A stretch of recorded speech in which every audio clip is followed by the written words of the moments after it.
Hey you guys, I'm here doing some of the solving of rational equations. So someone asked me to do this. I'm going to go ahead and do this. This is Algebra 2. So we are going to multiply, cross multiply across here. We've got 6 times the x squared plus 3. And then over here on this side, we're going to do that 7x times the x plus 1. So that's what we have here. Now we are going to distribute that. 6 times x squared is going to give me 6x squared. 6 times 3 is going to give me 18. On the other side, we've got 7x times x is going to give me 7x squared.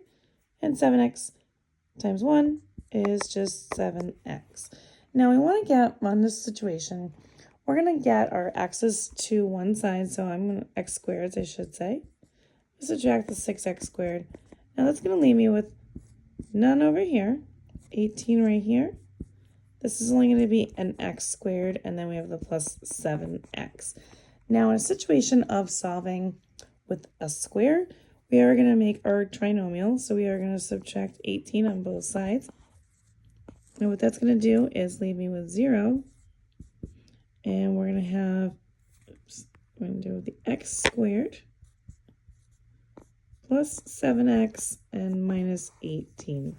So we are going to have to factor out this trinomial and be able to solve for our zeros, which means we would then set our equal, both of our parentheses, whatever we have in our parentheses, both equal to 0, and then solve to get each of those 0 amounts.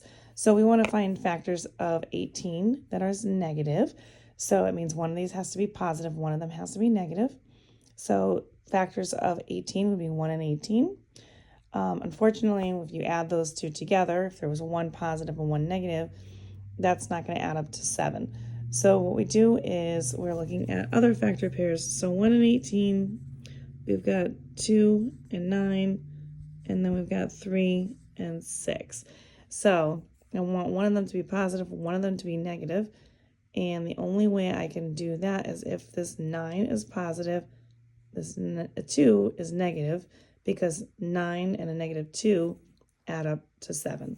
So we are going to have 0 is equal to x minus 2, x plus 9, and then we set each of those equal to 0. So start with this one and solve for our zeros. So that means our x value can possibly be 2, or x plus 9 is equal to 0. Subtract 9 on both sides, and we get 9 negative for another possibility for this question. If you'd like more questions like this, you can find them on my YouTube channel, You Want Algebra. Check these out under the solving rational equations section.